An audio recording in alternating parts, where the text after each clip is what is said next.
Assalamu alaikum hordoftoottan obsaa Teknoo akkam jirtu nagaa keessanii akkuma barametti guyyaa har'aan tanaatis waan hedduu isin fayyidaa tokko qabadhee isiniif dhiyaadheetiin jira. Inninis haala wifi paaswoordii isaa hin beekne tokko karaa salphaa ta'een koonnekti gootanii itti fayyadamuu dandeessan. Yeroo ammaan tana zamana amma keessa jirru kana keessatti intarneetni hojii keenya kan daqiiqaa fi sekondiidhaan wantoota hedduu ittiin hordofnu ta'ee jira. Namoota hedduu biratti nyaata caalaa intarneetni iddoo guddaa argatee jira. Kanaafuu maallaqa keessan qusachuudhaaf karaa salphaa ta'een haala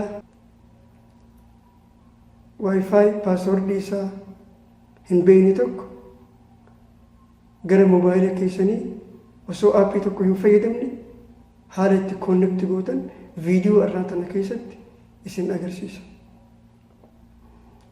Viidiyoo kana ijoollee Oromoo hedduu bira gahee akka irraa fayyadamaniif viidiyoo kana warri YouTube irratti hordoftan viidiyoo laayik yoo xiqqaate gara laayikii 2000 akka gootan abdiin qaba. Hanga xumura sagantaa kiyyaatti na waliin tura.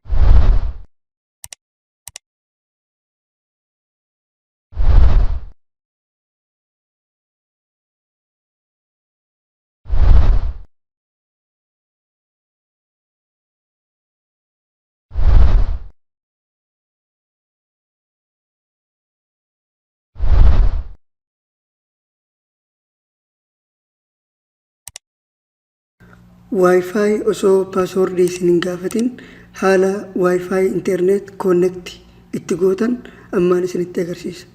Garuu osoo gara sanitti hin dabarrin duratti warri har'a gara YouTube channel kiyyaa dhuftan baga nagayaan dhuftanii warroonni hanga har'aattis YouTube channel kiyya subscribe hin godhin akka dhuftanii subscribe gootanii barumsa guyyaa guyyaan asirratti isiniif dabarsu akka dhuftanii irraa barattan kabajaaniin isin afeera.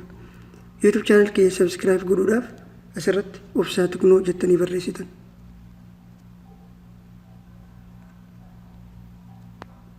Obsaa Teknoo jettanii erga haala kana barreessitaniin booda search gootan.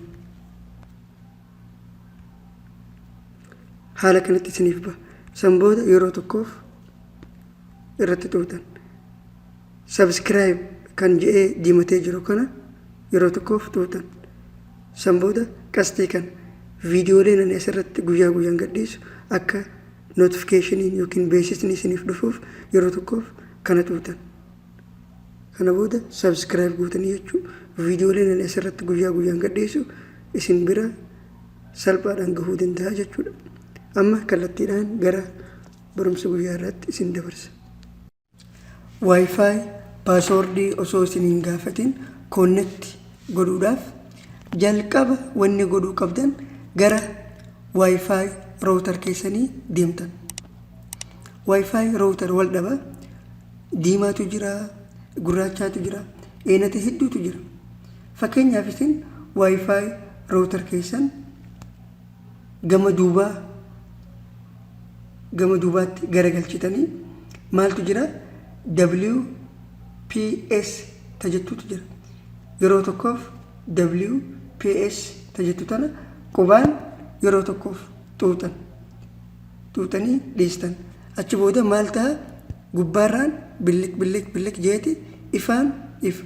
Erga ifaan kun akkanatti ifuu mirkaneeffattan booda gara mobaayila keessanii deemtan. Mobaayila keessanirra yeroo haala kanatti dhuftan maal gootan? Mobaayila keessanirra bakka settings jedhurra dhuftanii yeroo tokkoof settings irra xuuxan. Amma fakkeenyaaf ani paaswoordii na gaafatamoo nan gaafatu kiyyaan check godhee isin agarsiisa. Fayyad kajuu kana yeroo tokkoof yoon irratti tuqe kun olaal paaswoordii na gaafata. Amma osoo paaswoordii hin gaafatin koonnekti godhuudhaaf maal godhuun qaba? Bakka more jettu tana xuuxan. Achi booda WPS push button kan jettu tana xuuxan. Erga san xuuxan booda barbaaduu eegala. Bakka roofu WPS raawutara keessanirra dheeytanii yeroo tokkoof xuuxan.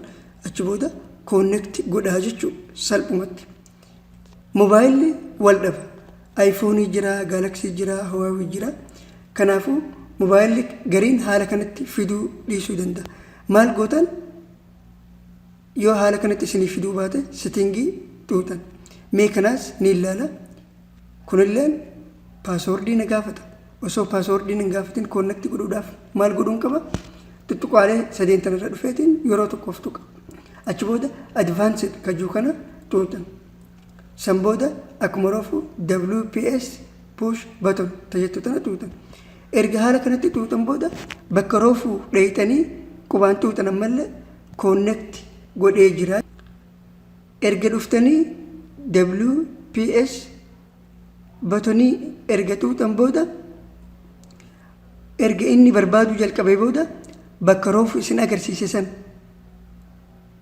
bakka Wi-Fi raawutar keessanirra gama duubaatiin WPS kan jettu san qubaan tuquu qabdan. Akkuma isin qubaan tuutaniin Wi-Fi mobaayila keessanirratti Wi-Fi maal ta'a?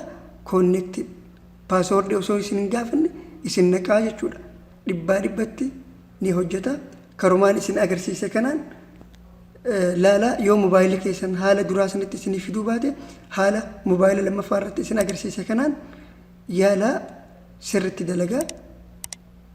Haala kanaan itti fayyadamaa.